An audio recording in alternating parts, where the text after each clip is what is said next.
Obito Uchiha, the first Uchiha to ever become Hokage. Or at least he could have been if things had been just a little bit different. But you change one thing and a ripple effect occurs, changing the entirety of the Naruto story as we knew it. So the question I ask is, what if Obito became Hokage? What's up guys, it's Momoshiki, the You Let Rin Die janitor, and I have another fun one for you today, and it all stems from a simple question. What if Obito became Hokage? Of course, I want to give you guys a shout out because you've all been awesome with hitting that like button. And if you haven't already, why not consider subscribing since we're going to be dropping topics like this all the time. But I won't hold you guys too long, you clicked on Obito's face, so let's get right into the video. So, for Obito to have become Hokage, a single event needs to change, and the rest of the story should follow suit naturally. Everything stays the way that it is leading up to and including Rin's assassination as planned by Madara. So, Obito being crushed by the rock and found by Madara, Rin being captured by the mist, Kakashi being the one to accidentally end Rin's life, and the pair awakening Mangekyo together, yeah, they're all the same and they're all here like they were in the original story. Upon this revelation, Obito concludes that he lives in hell and returns to Madara to help bring about Project Tsukinome. But this is actually going to be the one and only thing I change. Instead of leaving to return to Madara's lair, in my version, Obito knows Kakashi well enough to know that there's more to this situation than meets the eye, so he brings his two teammates back to the Leaf and never goes back to Madara. This is a divergent path that changes the direction that the entire Naruto franchise takes, setting in motion a series of events that makes things, in my opinion, equally as interesting as what we got in the OG series. So immediately, one major change has already occurred with Obito returning to the village, and that's the fact that one of the two main antagonists of the series is never created. Of course, Madara specifically chose Obito due to the fact that he anticipated his deep love for the village and those he cared about transferring seamlessly into hatred and consequently powerful Sharingan. But Madara does confirm later on that if he had just waited a little bit more time, he would have chosen Sasuke to manipulate instead. But let's not get ahead of ourselves just yet. For now, Obito returns to the village with Rin and Kakashi. Of course, Rin is buried and Kakashi gets to keep Obito's Sharingan since we do see that this is the case in the vision of what could have been. In fact, Obito explains to Madara that he and Kakashi working together will make the most of the Sharingans since a set is better than one individually. But now that Obito is miraculously returned after being labeled KIA, he's definitely going to be questioned about where he'd been all that time, and this is the moment that Madara's plan and continued existence are revealed to Konoha, which is hundreds of chapters earlier than it was in the original series, or the equivalent of 18 years in-universe. This of course not including Minato's theorizing on the night of the Nine-Tails attack on Konoha, since he died taking this hypothesis along with him. Of course, the proof Obito would have to provide would be the Hashirama cells attached to him, which he would have had no way of just finding out in the wild, so Konoha would have no choice but to believe him. Now, not only is Madara's existence and hideout exposed, but his grand scheme would be revealed to Konoha, who would have to formulate a plan and put a stop to him before he attempts to influence another Uchiha like he tried with Obito, since by this point the Uchiha massacre hasn't occurred yet, leaving many Uchiha for Madara's choosing. But something important to remember is that because we changed that one event, making Obito return to the village instead of going back to Madara, some major things are going to be different.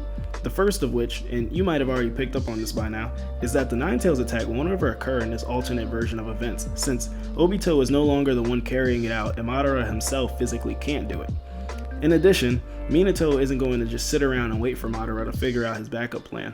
So he and definitely a number of the least finest are pulling up to his lair with the intention of questioning or killing him, but resources would be extremely thin due to the war being ongoing, so the best situation for Minato would be to call a 5 Kage summit, putting the war on a momentary halt. Minato wouldn't just call for a complete ceasefire, since we know that a request like that would never work given the egos of these village leaders, but he would reveal the fact that Madara Uchiha is still alive and plans to attack the shinobi world, which, knowing that Madara's name alone breeds fear, the nations would be hard-pressed not to hear him out.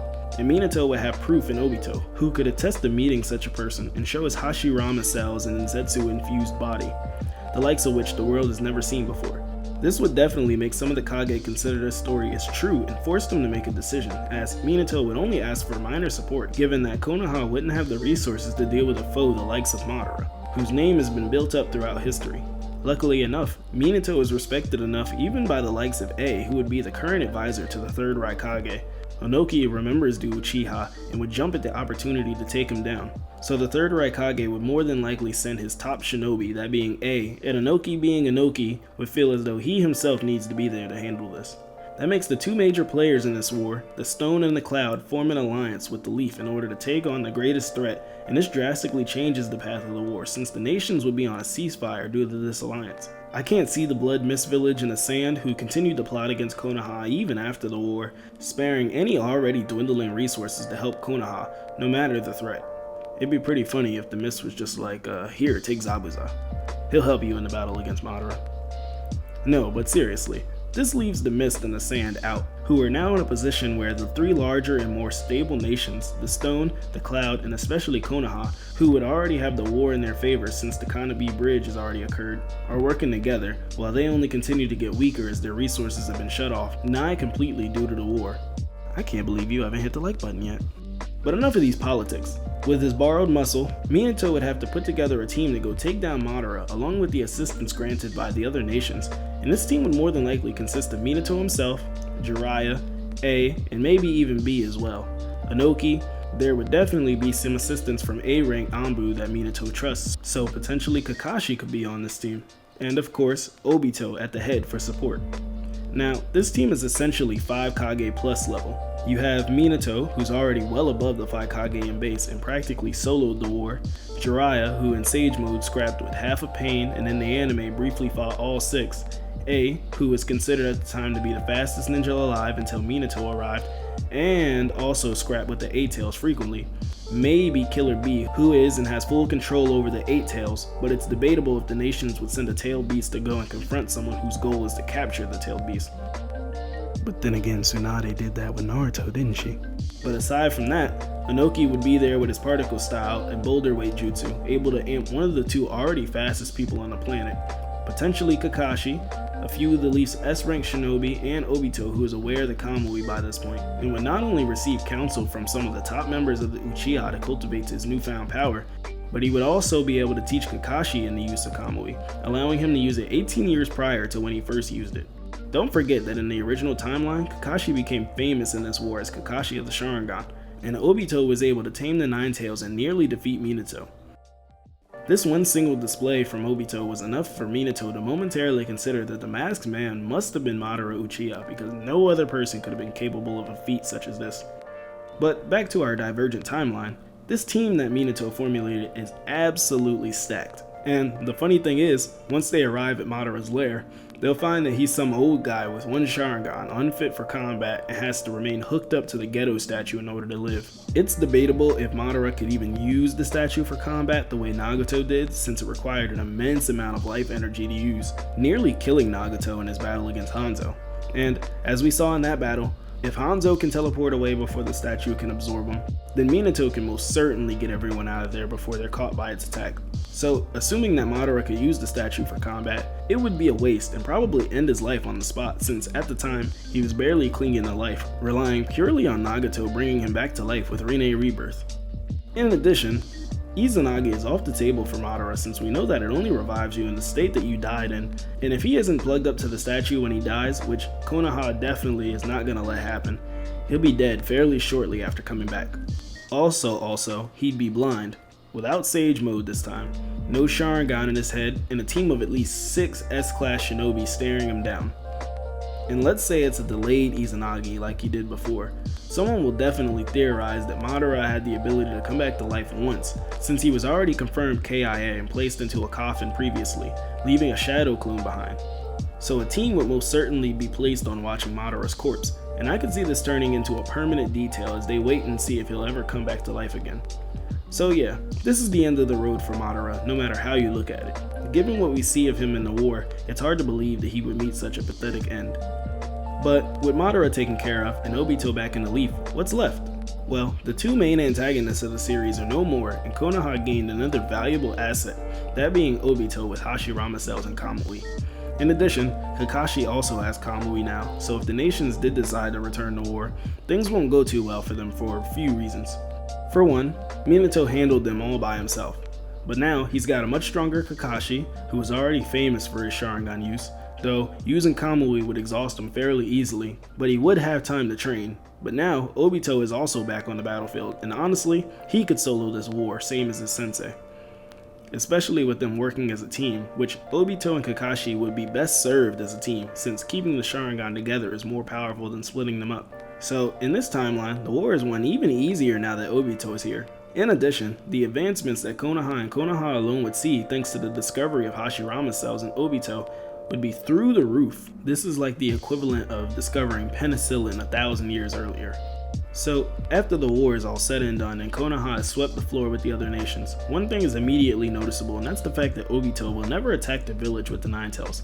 Thus, Kushina and Minato will never die, allowing Naruto to live free of being a Jinchuriki and grow up with parents, and Hiruzen never having to step in as Hokage and make a plethora of poor decisions with Danzo in his ear. The lack of Nine Tails attack also means the lack of mistrust for the Uchiha, so they are never exiled to the corner of the village and never stage a coup, which there is, for a lack of a better term, a blank period of peace, which then makes Minato the child of prophecy that the great Toad Sage forecasted. And this is where Obito's version of what could have been comes to fruition.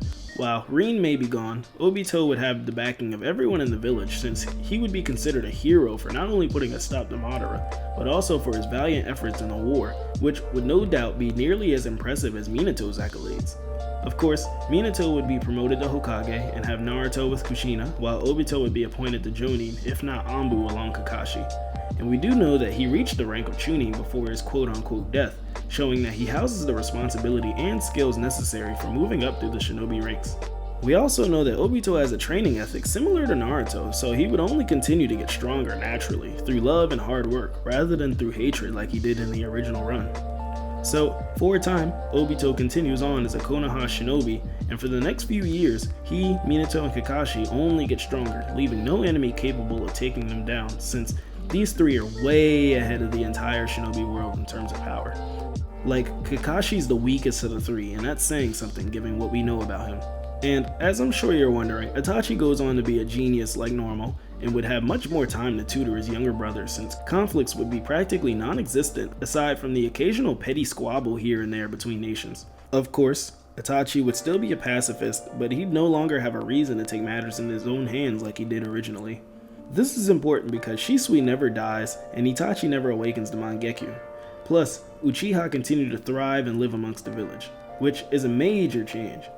Another thing to mention is that Kushina would still be the Nine Tails Jinchuriki, and wouldn't have to pass on the role of the host until the end of her life. This role would still fall to Naruto, since he's realistically the only one in the village save for Obito who could handle the chakra requirements that hosting the Nine Tails comes with. Plus, it's an Uzumaki tradition. But speaking of Naruto, under Minato's training would be an absolute monster, especially without Kurama affecting his chakra control like he did.